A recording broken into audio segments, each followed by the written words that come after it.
जय हिंद। आप सभी देशवासियों को मेरे हरियाणा पुलिस परिवार की तरफ से प्यार भरा नमस्कार। दोस्तों, जैसा कि आप सभी लोगों को कल एक मेरी वीडियो के माध्यम से पता चला होगा कि हमारे हरियाणा सरकार ने 5 अप्रैल से 27 अप्रैल तक नशा फ्री हरियाणा के एक संदेश को लेकर साइकिल यात्रा आरंभ की है। तो दोस्तों, नशे के संबंध में ही हमारी भारत सरकार ने भी 1985 में NDPS act, narcotics drugs and psychotropic substances act, जो एक्ट नंबर 61 था, वह लागू किया था। वह लागू क्यों किया था? क्योंकि भाई बढ़ती कोकीन की एनडीपीएस, जो हमारा कैनबिस होता है, कैनबिस मतलब कि गांजा हो गया, चरस हो गया, इस तरह का कोई भी साइकोट्रोपिक सब्सटेंसेस है, या फिर कोई भी हीरोइन, कोकीन, मोर्फिन, इस तरह के कोई भी साइकोट्रोपिक सब्सटेंसेस या फिर जो नार्कोटिक ड्रग्स होते हैं, इनकी कोई भी पोजीशन में रखता है, अपने कब्जे में रखता है, कोई कल्टीवेशन करता है, मैन्युफैक्चर करता है, कोई इंपोर्ट करता है, एक्सपोर्ट करता है, सेल करता है या फिर परचेज करता है, तो इस तरह की कोई भी इलीगल गतिविधि में मेरे भारत देश का कोई भी नागरिक संलिप्त रहता है, तो ऐसे लोगों को किन किन धाराओं के तहत दंडित किया जाएगा और कितनी सजा उनको दी जा सकती है,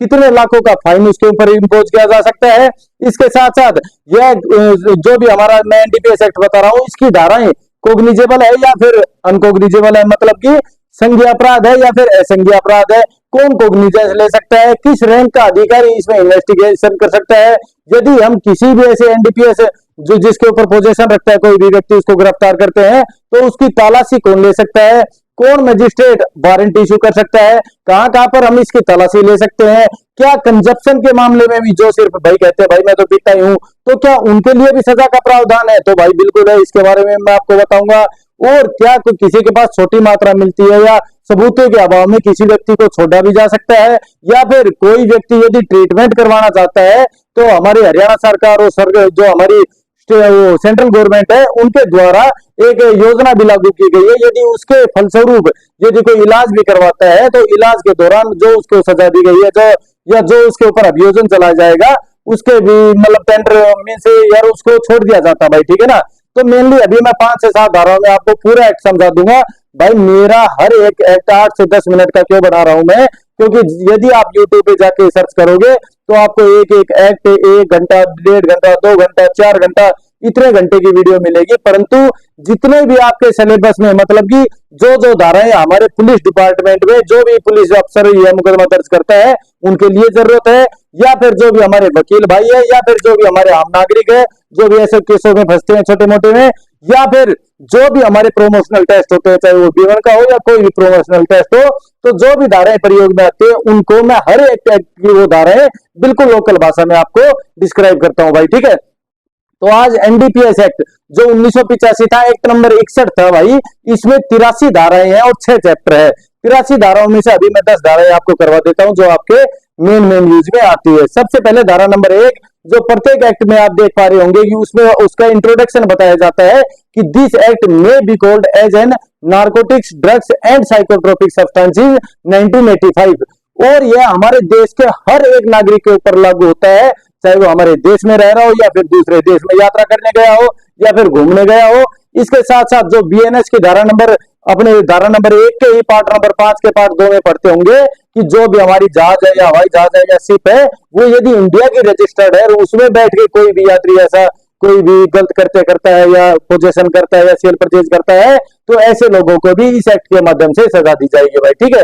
तो धारा नंबर 1 होगी भाई, तीनों चीज होगी। इसके अलावा धारा नंबर 2, इसमें भाई डेफिनेशन तो वैसे 29 है, परंतु मैं 5 या 6 डेफिनेशन है जो मेन उसके अंक याद कर लेना, जो आपके पेपर में आ सकती है। सबसे पहले धारा नंबर 2 का पार्ट 1, इसमें एडिक्ट के बारे में बताया है। एडिक्ट जो अभी मैंने कल वाले अपने भाषण में बताया था कि ड्रग एडिक्शन क्या होता है, मीन्स ड्रग डिपेंडेंसी, मतलब कि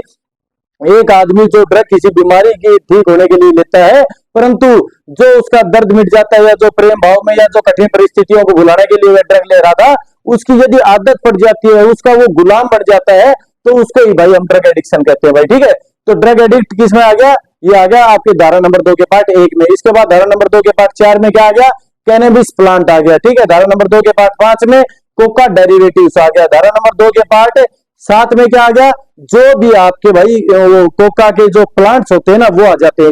इसमें 5 में कोका डेरिवेटिव था, और 2 के पार्ट 7 में क्या आएगा? कोका के प्लांट्स आएगा। और इसी के 7 के पार्ट डी में आएगा कंट्रोल्ड सब्सटेंसेस, मतलब कि कोई हमारे स्टेट गवर्नमेंट या सेंट्रल गवर्नमेंट द्वारा कोई भी साइकोट्रोपिक सब्सटेंसेस या नार्कोटिक ड्रग्स जो कंट्रोल्ड अमाउंट में प्रेस्क्राइब की जाती है तो वो अमाउंट आ जाती है यहाँ पे। इसी के पार्ट नंबर 2, धारा नंबर 2 के पार्ट 8 के पार्ट बी में आ जाता है इलिसिट ट्रैफिकिंग, मतलब कि आदान प्रदान, मतलब कि मैन्युफैक्चरिंग, कल्टीवेशन, ये सेल, परचेज और ये सब कुछ आ गया भाई इसमें, ठीक है ना। तो ये सभी डेफिनेशन थी, आपको मैंने 5 से 10 सेकंड में बता दिया है। इसके बाद धारा नंबर 15, 16, 17, 18, 19, 20, 21, इसमें मैं मेनली आपको बताऊंगा, एक धारा बताऊंगा, उसके बाद आप सारी धाराएं देख सकते हैं। धारा नंबर 15 में बताया गया है कि पोपिस्टो मीन्स यह भी एक टाइप का ड्रग होता है। यदि पोपिस्टो इसके कॉन्ट्रावेंशन में जो भी हमारे प्रोविजंस है उनके कॉन्ट्रावेंशन में यदि आप कोई भी कार्य करते हो, कॉन्ट्रावेंशन मतलब कि कोई भी गलत कार्य करते हो, जैसे पोपिस्टो आप कब्जे में रखते हो, किसी को सेल करते हो, परचेज करते हो, मैन्युफैक्चर करते हो, कल्टीवेशन करते हो, इंपोर्ट करते हो, एक्सपोर्ट करते हो, इस तरह का कोई भी मामला यदि पोपिस्टो जैसी नारकोटिक्स ड्रग्स के मामले में आप करते हो, यदि वह अब सजा बता रहा हूं भाई मैं, ये 3 अमाउंट में होती है। एक तो बिल्कुल कम अमाउंट, एक होती है बीच वाली अमाउंट और एक होती है कॉमर्शियल अमाउंट, ठीक है। तो भाई जो स्मॉल क्वांटिटी होती है, तो स्मॉल क्वांटिटी में आपको 1 साल की सजा और 10,000 रुपए के जुर्माने से आपको दंडित किया जाएगा, और यह सभी धाराओं में बराबर रहेगा भाई, ठीक है। स्मॉल क्वांटिटी में सभी धाराओं में 1 साल की सजा, 10,000 रुपए के जुर्माने से आपको दंडित किया जाएगा। इसके बाद जो मिडिल क्वांटिटी होती है, मतलब कॉमर्शियल क्वांटिटी से कम और जो हमारी स्मॉल क्वांटिटी थी उससे ज्यादा, तो उस क्वांटिटी का यदि इस तरह का कोई भी, चाहे वो ये पोपियम हो, ओपियम हो, ये पोपिस्ट्रा हो, ये आपका गांजा हो गया या फिर स्मैक हो गया, इस तरह का कोई भी यदि आपके पास ऐसा ड्रग्स है, तो आपको यदि बीच वाला अमाउंट आप रखते हो, मतलब कि स्मॉल क्वांटिटी है ज्यादा और जो कमर्शियल क्वांटिटी है उससे कम, तो आपको 10 साल की सजा और 1 लाख रुपए का जुर्माना आपके ऊपर इंपोज किया जाएगा। इसके अलावा यदि कमर्शियल क्वांटिटी है तो आपको 20 साल की सजा और 2 लाख रुपए के जुर्माने से दंडित किया जाएगा। ये तीनों सजाएं सभी में बराबर रहेगी, amount small quantity, middle quantity और कमर्शियल क्वांटिटी, आप देख सकते हो। इसके साथ साथ इसी में यह दिया गया है कि प्रोवाइडेड दैट यदि मजिस्ट्रेट चाहे तो 2 लाख रुपए के ऊपर भी जुर्माना उसके ऊपर इंपोज कर सकता है, ठीक है भाई। धारा नंबर 15 हो गया, किसके बारे में बताया, पोपिस्टो। धारा नंबर 16 बताता है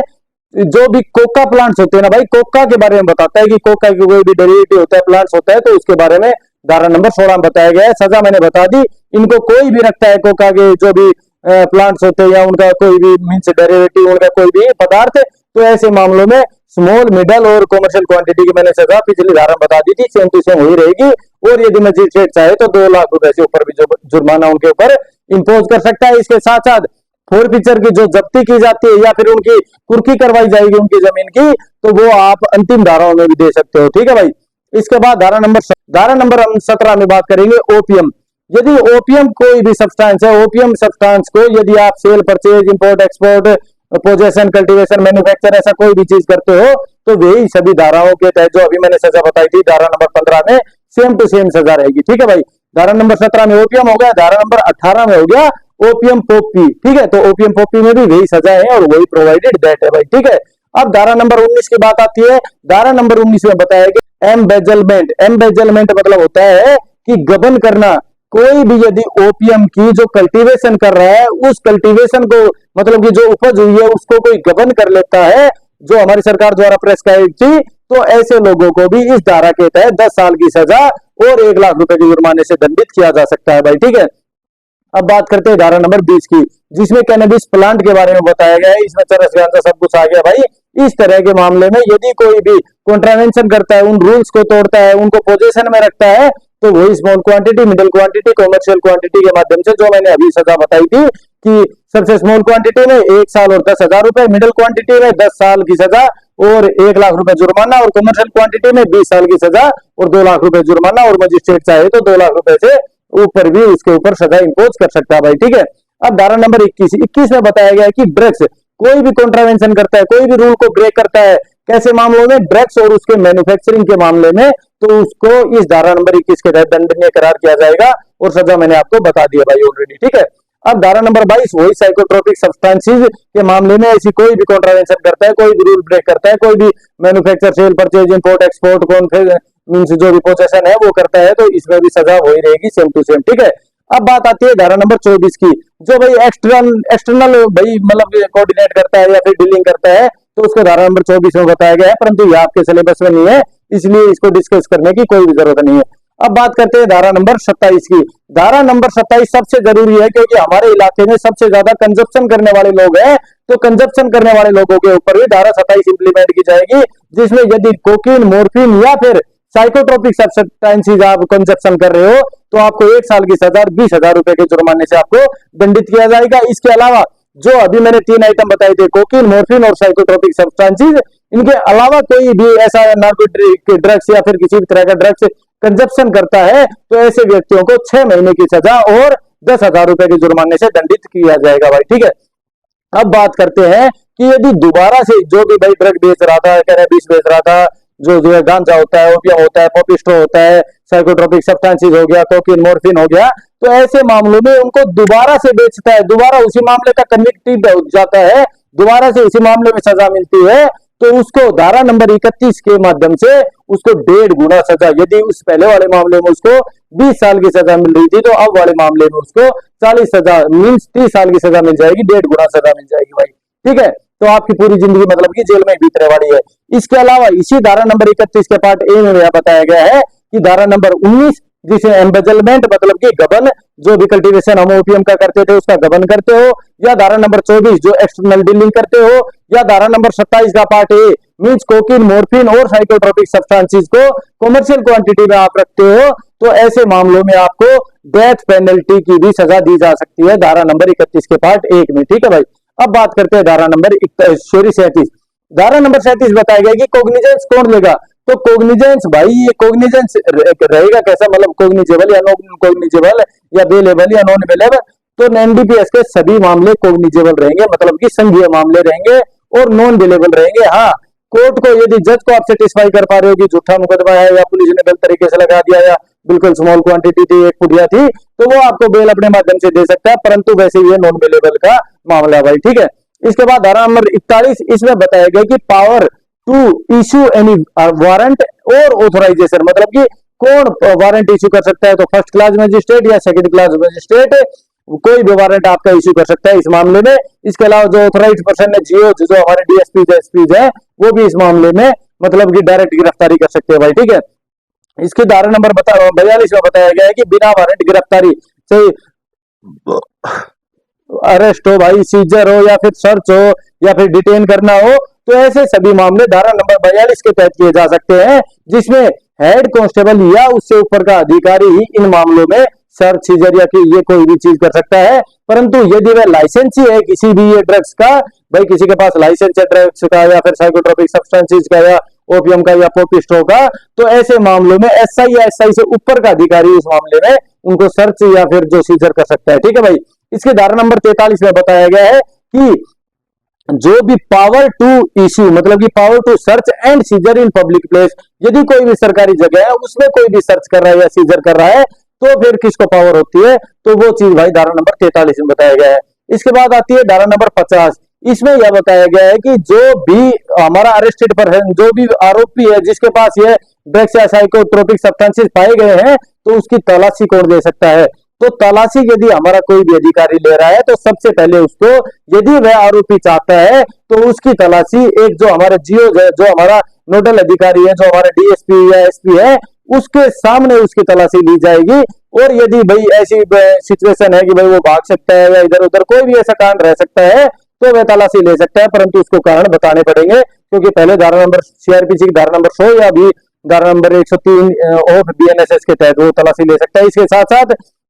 एक बात और एड ऑन करना चाहूंगा कि यदि वहां पे भाई वो जीओज को वहां पे बुलाया भी जा सकता है या फिर उस व्यक्ति को जीओज के पास लेके भी जा सकता है, और यदि उसके सामने सर्च की और ऐसा मामला जीओज को संज्ञान में आए कि भाई इसको छोड़ दिया जाना चाहिए या थोड़ा सा अमाउंट है, तो जीओज अपनी पावर्स को यूज करते हुए उसको वहां से डिस्चार्ज भी कर सकता है भाई, ठीक है। इसके बाद बात आती है धारा नंबर 64 में। धारा नंबर 64 लास्ट 2 धाराएं और बताने वाला हूं मैं आपको। इसमें बताया गया है कि भाई जो इम्यूनिटी ऑफ मीन्स कोई टेंडर करता है इम्यूनिटी को, मतलब कि प्रतिरक्षा को किसी को छोड़ना चाहता है कोई जज, उसकी अभियोजन से बचाने के लिए तो किन किन मामलों में छोड़ सकता है, तो भाई धारा नंबर 64 में बताया गया है कि यदि कोई भी मजिस्ट्रेट या कोई भी जीओज उस व्यक्ति को छोड़ना चाहता है, परंतु उस व्यक्ति को कोई भी उसको शर्त बताई गई है कि भाई तू इन मामलों में भाई अपना इलाज करवाएगा, ऐसा कोई भी मामला होता है, तो वह उसको अभियोजन से यदि बचाता है और यदि वह दोबारा उसका मीन्स ब्रीच ऑफ ट्रस्ट करता है या उनकी कही गई बात को जो बॉन्ड भरवाता है उस बॉन्ड को तोड़ता है या मतलब ऐसे उनकी अवज्ञा करता है, मतलब कि उनकी पालना नहीं करता है, तो ऐसे मामले में दोबारा से भी उसका ऊपर अभियोजन चलाया जा सकता है। ठीक है भाई, धारा नंबर 64 में यही कहा गया है कि tender to immunity from prosecution, मतलब अभियोजन से बचाने के लिए उसको प्रतिरक्षा, उसको रक्षा करना, उसको छोड़ना भाई। ठीक है, इसी के धारा नंबर 64A में बताया गया है कि जो भी व्यक्ति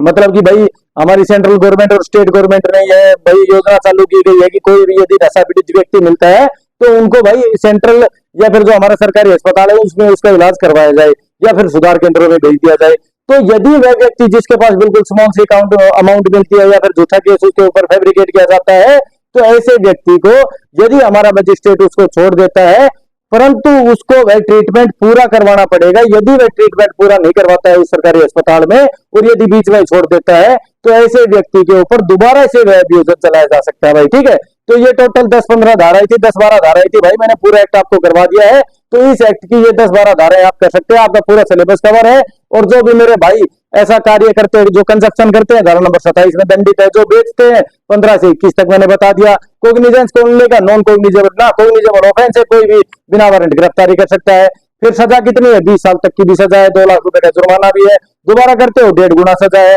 मतलब कि भाई ऐसा कार्य ना करे, ताकि क्योंकि आपकी पूरी जिंदगी जेल में बीत सकती है या फिर डेथ पेनल्टी भी आपको दी जा सकती है, क्योंकि धारा नंबर 19, 24, 27 जो मामले मैंने आपको बता दिया था, जो धारा नंबर 31 के पार्ट ए में आपको डेथ पेनल्टी की भी सजा दी जा सकती है। तो दोस्तों आज के लिए इतना ही। जय हिंद, जय भारत।